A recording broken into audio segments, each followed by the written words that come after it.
Assalamualaikum guys. Selamat datang di channel 3E Podcast. Sebelum kita podcast hari ini, sebaiknya kita kenalan dulu ya. Karena tak kenal maka tak Sayang. Saya Devita Esti dengan NIM 187 dengan rekan saya. Saya Lutfi Noha dengan NIM 184. Saya Fahri, NIM 189. Saya Amelia dengan NIM 190. Saya Jovita dengan NIM 188. Oke guys, let's go watching.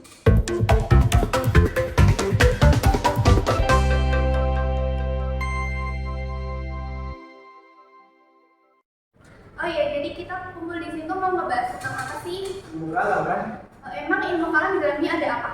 Tokoh-tokoh ilmu kalam siapa aja sih? Itu Al-Ghazali nggak sih? Oh, Al-Ghazali. Nama asli Abu Hamid Muhammad bin Taus At-Tausi Al-Syafi'i Al-Ghazali itu. Namanya kadang diucapkan Al-Ghazali, artinya tukang pintar benang. Karena pekerjaan ayah beliau adalah tukang pintar benang wol. Loh, emangnya Al-Ghazali lahir di mana? Beliau lahir di Tus, Khurasan, Iran, dekat Mashhad pada tahun 1058 Masehi. Beliau dan saudaranya Ahmad ditinggal yatim pada usia dini. Lalu bagaimana sih riwayat pendidikan Al-Ghazali itu? Pendidikannya dimulai dari Tus. Lalu Al-Ghazali pergi ke Jordan. Sesudah satu periode lebih lanjut di Tus, beliau ke Naisabur, tempat beliau menjadi murid Al-Juwaini Imam Al-Haramain, hingga meninggalnya yang terakhir pada tahun 1085 Masehi. Pada masa kecilnya Al-Ghazali itu mempelajari ilmu fikih di negerinya sendiri pada Syekh Ahmad bin Muhammad Ar-Razikani. Dan selain itu, kemudian pergi ke negeri Jordan dan belajar pada Imam Ali Nasar Al-Ismaili. Setelah mempelajari beberapa ilmu di negeri tersebut, berangkatlah Al-Ghazali ke negeri Nisabur dan belajar pada Imam Al-Haramain. Setelah pendidikan tersebut, Al-Ghazali adalah ahli pikir ulul Islam yang menyandang gelar pembela Islam, Nahdlatul Islam. Selanjutnya pada tahun 1091 Masehi, beliau diutus oleh Nizamul Muluk untuk menjadi guru besar di Madrasah Nizamiyah. Pada saat yang sama, beliau menekuni kajian filsafat dengan penuh semangat lewat bacaan pribadi dan menulis sejumlah buku. Oh gitu. Kalau setahu sih pada usia 34 tahun tuh beliau diangkat jadi rektor di Universitas Nizamiyah. Oh, kalau dari riwayat pendidikannya tadi, ada nggak sih karyanya gitu?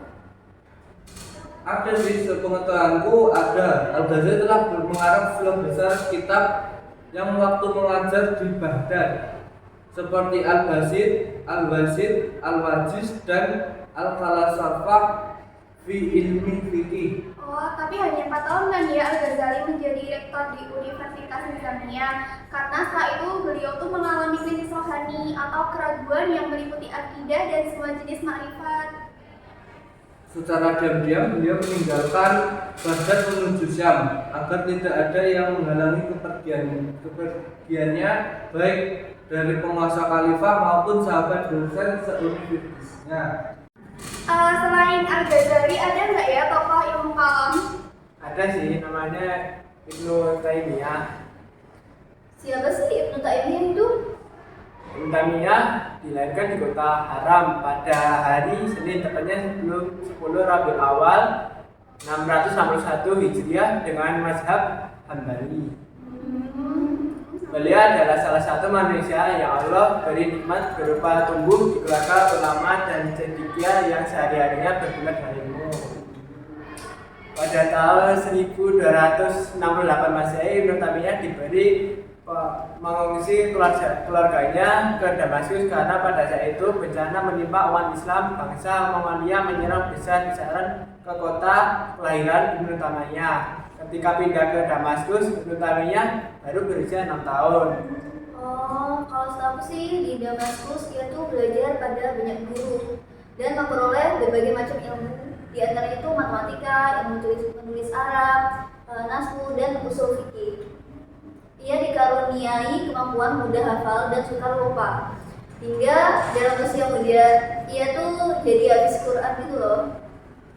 Setelah itu sih, setelah ayahnya wafat pada 1284 Masehi, Ibnu Taimiyah yang berusia 21 tahun menggantikan kedudukan sang ayah sebagai guru khotib pada masjid-masjid. Ibnu Taimiyah juga dikenal sebagai seorang pemikir, tajam intuisi, berpikir serta ada kebenaran, kepayawan dan dalam berpidato penuh keberanian dan ketekunan.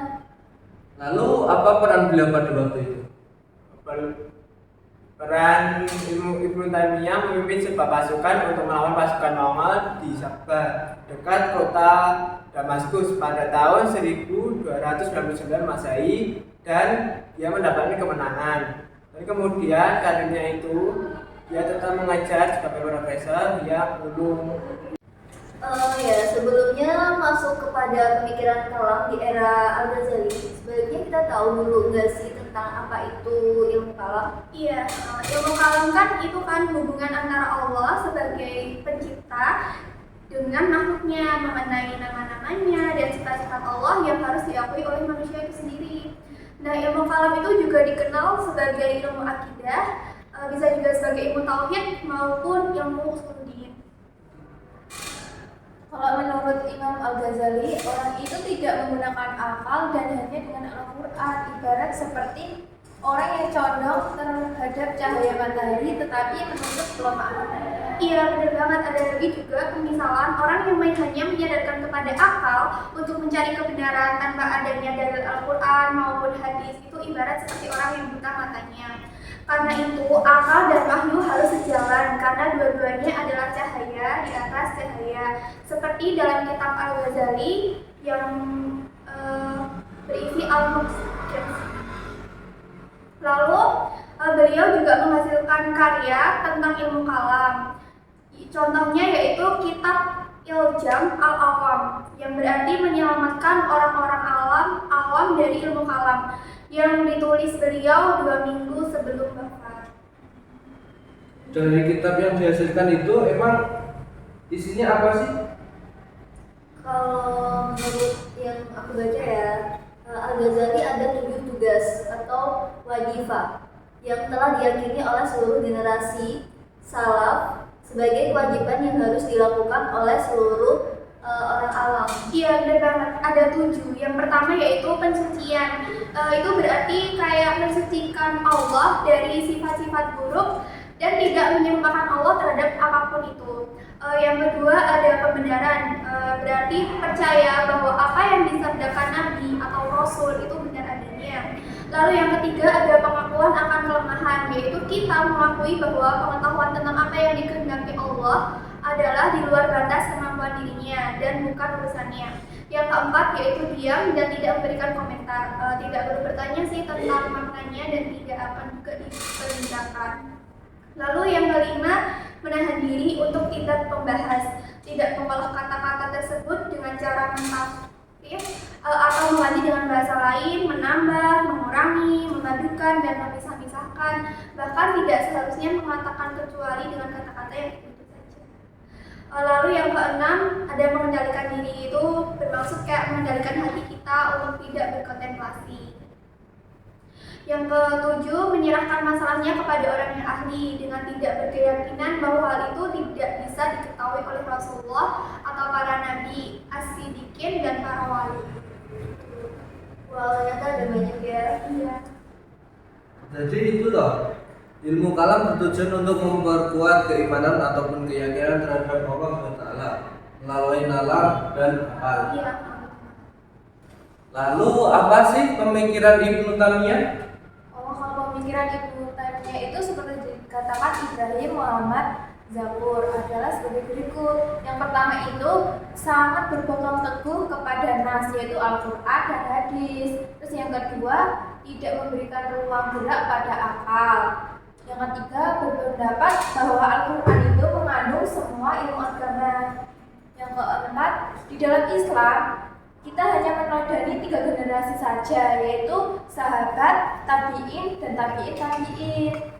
Kelima, Allah memiliki sifat yang tidak bertentangan dengan tauhid dan tetap mentazihkannya. Gitu. Oh, berarti dalam masalah perbuatan manusia Ibnu Taimiyah mengakui 3 hal ya? Iya ya benar. Yang pertama itu apa aja sih? Yang pertama itu Allah sebagai pencipta segala sesuatu termasuk perbuatan manusia. Terus yang kedua, manusia adalah pelaku perbuatan yang sebenarnya mempunyai kemauan serta kehendak secara sempurna, sehingga manusia bertanggung jawab atas perbuatannya. Dan yang ketiga itu Allah meridhoi perbuatan baik dan tidak meridhoi perbuatan yang buruk. Kalau dalam masalah sosiologi politik, Ibnu Taimiyah itu berupaya untuk membedakan antara manusia dengan Tuhan yang mutlak. Oleh sebab itu, kalau masalah Tuhan tidak dapat diperoleh dengan metode rasional, baik metode filsafat maupun ilmu kalam gitu. Begitu juga keinginan mistis manusia untuk menyatu dengan Tuhan adalah suatu hal yang mustahil. Dikatakan oleh Watt bahwa pemikiran Ibnu Taimiyah mencapai klimaksnya dan sosiologi politik yang mempunyai dasar ilmu kalam. Masalah pokoknya terletak pada upayanya membedakan manusia dengan Tuhan yang mutlak. Oleh sebab itu, masalah Tuhan tidak dapat diperoleh dengan metode rasional, baik metode filsafat maupun ilmu kalam. Begitu juga dengan keinginan mistis manusia untuk menyatu dengan Tuhan adalah suatu hal yang mustahil. Iya, benar banget. Ada juga pandangan Ibnu Taimiyah yaitu tentang sifat-sifat Allah, yang percaya sepenuh hati terhadap sifat-sifat Allah yang disampaikan oleh Allah sendiri maupun yang disampaikan oleh Rasulnya. Kira-kira di era ilmu kalam Al-Ghazali sama Ibnu Taimiyah itu pernah mengalami kemunduran gak sih? Pernah. Pada saat itu terjadi pembatalan para filsuf dan filsafat Islam. Data antropologis menunjukkan capaian dan kondisi dunia Islam pada abad ke-8 sampai ke abad 12 itu yang terbaik. Pada dasarnya negara dan agama adalah saudara kembar. Agama adalah fondasi, sementara negara itu penjaganya. Sesuatu yang tidak memiliki fondasi pasti akan ambruk, dan tidak memiliki penjaga akan hilang. Tentu agama yang dimaksud oleh Al-Ghazali adalah Islam. Ada di sini juga Al-Ghazali berperan penting dengan menyatakan bahwa muslim tertentu yang berkeyakinan heterodoks atau tidak patuh dianggap murtad dan dapat dihukum mati. Benar banget, makanya itu juga berdampak pada melemahnya ekonomi pasar dan menurunnya pengaruh pedagang di masyarakat, membuat kelas pedagang tersebut tersingkirkan dan juga tidak bisa memberikan dorongan finansial kepada para calon sarjana. Iya. Lalu reformasi ini juga berdampak negatif terhadap kehidupan intelektual Muslim pada abad-abad selanjutnya. Meskipun Muslim terus menghasilkan karya-karya ilmiah dan filsafat, kuantitas dan kualitasnya jelas menurun sih. Oh, jadi gitu ya. Terus ada lagi nggak?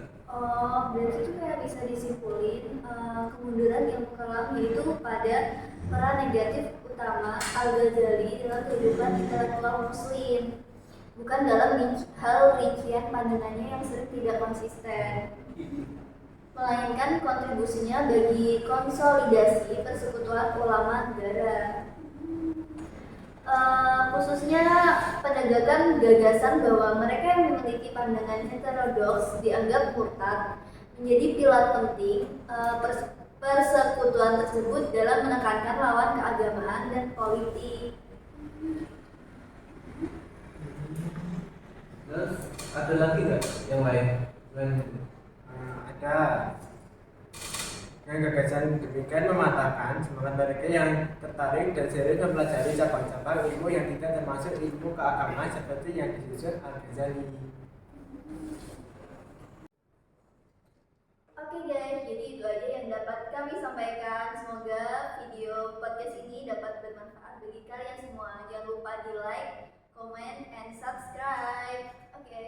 Bantuin gak sih? Boleh Sekilas. ya.